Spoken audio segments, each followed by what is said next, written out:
আসসালামু আলাইকুম, কেমন আছেন সবাই? আলহামদুলিল্লাহ খুব ভালো আছি। চলে আসলাম আজকে নতুন একটি ভিডিও নিয়ে। আজকে আমি বানাবো বেকারি স্টাইলে চিকেন রোল। প্রথমে আমি কড়াইয়ের মধ্যে তেল গরম করে নিলাম। তেলে পরিমাণ মতো পেঁয়াজ দিয়ে তার মধ্যে সামান্য পরিমাণে হলুদ, ধনিয়া, লবণ, তারপর একটু আদা বাটা দিয়ে ভালোভাবে মশলাটাকে একটু কষিয়ে নেব। ভাজা ভাজা মশলাটাকে ভাজা হয়ে গেলে তার মধ্যে পরিমাণ মতো পানি দিয়ে দিব। পানি দিয়ে মশলাটা ফুটে উঠলে এর মধ্যে দিয়ে দিব গাজর কুচি। গাজর কুচিটাকে দিয়ে গাজর কুচিটা আগে দিলাম। গাজর কুচিটা দেওয়ার পরে ভালো মতো নেড়ে চেড়ে সিদ্ধ করে নিব। এর মধ্যে এখানে আমি চিকেন দিয়েছি, কিন্তু আমার একটু অসাবধানতার কারণে সেই ক্লিপটা কেটে গিয়েছে। এখানে চিকেন দিয়েছি, চিকেন দিয়ে গাজরটার সাথে ভালোভাবে মিশিয়ে নিয়েছি। আর চিকেনটা আমি আগে লবণ দিয়ে সিদ্ধ করে নিয়েছিলাম। এরপর আমি এর মধ্যে চিলি সস আর টমেটো সস দিয়ে দিলাম। এখন সবার শেষে দিয়ে দিব হচ্ছে অল্প 1 চামচ পরিমাণ কর্নফ্লাওয়ার পানিতে গুলে এখানে দিয়ে দিলাম। এই তো আমার ভিতরের পুরটা রেডি হয়ে গেছে। এখন আমি এটা প্লেটে নামিয়ে একটু ঠান্ডা করে নিব। এখন আমি আগে থাকতেই একটি ইস্ট, ময়দা, চিনি, গুঁড়া দুধ আর লবণ আর তেল দিয়ে একটি ডো তৈরি করে রেখেছিলাম। ডোটা ফুলে 2 গুণ হয়ে গিয়েছে।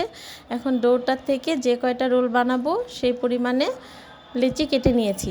প্রথমে রুটিটাকে ছোট্ট করে, বেশি পাতলা করা যাবে না, একটু মোটা করে ছোট্ট একটা রুটি বেলে নিব।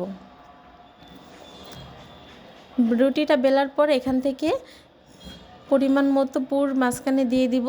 এটা যার যার ইচ্ছা, আমি এই ডিজাইনটাই পারি সেজন্য এই ডিজাইনটাই করেছি।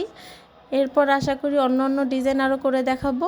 এই ডিজাইনটা পারি আমি, এটাই এই জন্য করলাম। আর আমার কাছে এটাই খুব সহজ মনে হয়েছে, কারণ বাসায় মেহমান এসেছিলো, মেহমানকে বসিয়ে রেখে এটাই মনে হয়েছে একদম সহজ ডিজাইন। সবাই দেখতে পাচ্ছেন ডিজাইনটা কিভাবে করা যায়। এই রোলের মধ্যে আরও অনেক ডিজাইন বেকারিতে দেখা যায়, কিন্তু এই যে বললাম মেহমান এসেছে সেজন্য সহজে এই ডিজাইনটাই করে নিয়েছি। এভাবে আমি সবগুলা রোল তৈরি করে নিব। এই যে আমার এই রুটি থেকে 8টা রোল হয়েছে। এই রোলের উপর এখন আমি একটি ডিমের কুসুম ভেঙে নিয়েছি। কুসুমটাকে ব্রাশ করে নিব। দুঃখজনকভাবে আমার ব্রাশটা হারিয়ে গিয়েছে, সেজন্য হাত দিয়ে ডিমের কুসুম ব্রাশ করে নিলাম। এখন একটি হাঁড়িটা গরম করতে দিয়ে হাঁড়ির ভিতরে একটা স্টিলের প্লেটে এটা দিয়ে দিলাম। এরকম মিডিয়াম হিটে রেখে এটাকে 20 মিনিট আমি বেক করব। মাশাআল্লাহ 20 মিনিট পরে দেখেন কি সুন্দর একটা কালার হয়েছে। এটা অবশ্যই একটা সিলভারের পাতিলে এবং সিলভারের ঢাকনা দিয়ে করা লাগবে, নয়তো উপরের এই কালারটা আসবে না। ফ্রাই প্যানের হাঁড়িতে করলে এরকম কালার আসবে না, ফুলবে ঠিক আছে কিন্তু কালারটা হবে না। এই তো কি সুন্দর হয়েছে। এখন এটাকে একটি চাকুর সাহায্যে উঠিয়ে এই যে মাঝখান থেকে কেটে নিচ্ছি। মাশাআল্লাহ অনেক মজা হয়েছিল, মেহমানরা খেয়েও বলেছে অনেক টেস্টি হয়েছে এবং আমাদের ঘরেও সবাই এটা খুব পছন্দ করে।